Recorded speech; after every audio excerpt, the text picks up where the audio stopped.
तुमची मुलं थोडीशी एकलकोंडी झाली आहेत किंवा एकटं राहायला आवडतंय असं जर तुमच्या लक्षात आलं तर ह्या गोष्टी लगेच करा. इमोशनल चेकिंग्स, त्याच्याशी गप्पा मारा, तुमच्या मनातलं थोडं त्याला सांगा, मग तो सुद्धा त्याच्या मनातलं तुमच्याशी शेअर करायला ओपन होईल. स्क्रीन ॲक्टिव्हिटी, आजकाल मोबाईल आणि लॅपटॉप बंद तर करू शकत नाही आपण, पण त्याच्या टाईमच्या बाउंड्रीज नक्कीच घालू शकतो. याचे लिमिटेशन्स तुम्ही ठरवा.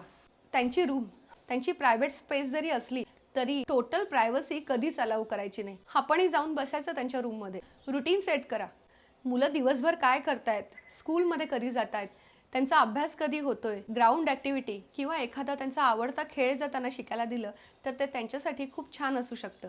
मूड स्विंग्स, घटकेत त्यांना एक गोष्ट आवडते तर दुसऱ्या घटकेला तीच गोष्टीला नाही म्हणतात. पण जर त्यांच्या बिहेवियरमध्ये अचानक चेंज जर तुम्हाला जाणवला तर त्या गोष्टीकडे दुर्लक्ष कधीच करू नका. ताबडतोब त्याच्यावर एक्सपर्टची मदत घेणं गरजेचं आहे हे लक्षात ठेवा. Happy parenting.